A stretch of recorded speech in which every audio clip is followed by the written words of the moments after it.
I'm Breed Callum, and I'm a pregnant trans man, and I'm currently 23 weeks pregnant. And in this video, we're going to be talking about the dysphoria that I face because of being pregnant.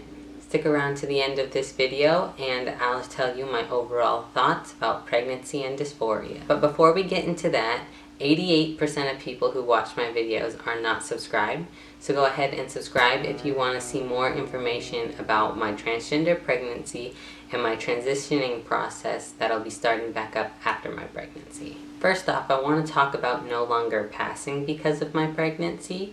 I did have to stop taking testosterone, and I did that about 7 months before I got pregnant, so I had decently gone back to looking pretty feminine before I even got pregnant. And now that I'm pregnant and growing my hair out, I just haven't been passing very well.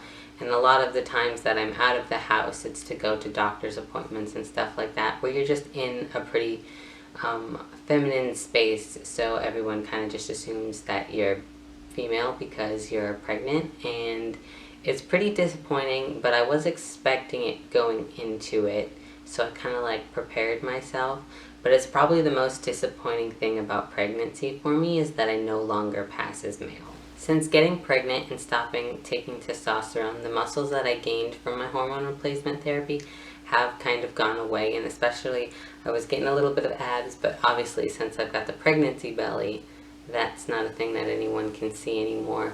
So I am just generally a bit more of a softer looking person now, so it does make me look more feminine, which is not something that I really like. But I'm planning on starting working out once I am done with the pregnancy and stuff like that, to get me back into the masculine looking side of things faster once I start back up with my testosterone. My chest prior to getting pregnant was very flat, but since I got pregnant, I have noticed some swelling.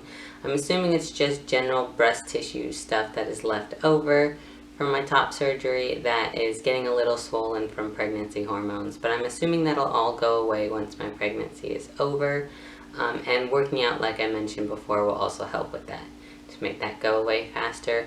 I will update more about it after my pregnancy, and we'll see how it's doing then. My pregnancy belly doesn't cause me as much dysphoria as I thought I would. I don't really see my belly as being a very feminine thing, even though most people do see pregnancy as equaling womanhood. I do not. I kind of just see myself as a man who happens to be pregnant, and that's all it is. So I don't really get much dysphoria from my belly, although it does go along with not passing as well, because people will just assume that I'm a pregnant woman now, as I'm starting to show more and stuff like that. So when I go to like doctor's visits and stuff like that, it's definitely something that does involve not passing, if that makes sense. I don't go out very often. The only times I leave the house are really when I go to doctor's appointments and shopping, so I don't get much chance to be misgendered, and I'm usually misgendered when I'm at the doctor's office, which I completely understand, so I kind of just brush that off the best I can. And when I go to like the store or anything like that, my gender doesn't really get brought up.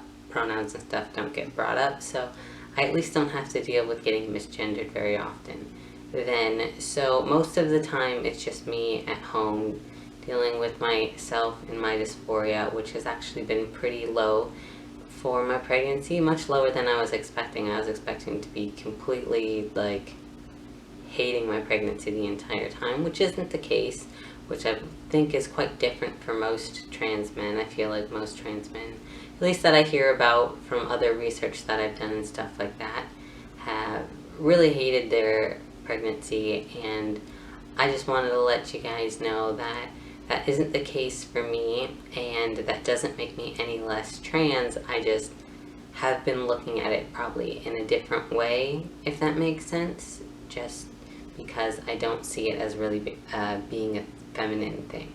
If you have any questions about my dysphoria, go ahead and comment below, and also like this video if you did enjoy it, and subscribe and hit the bell notification to get notified when I make videos every Sunday.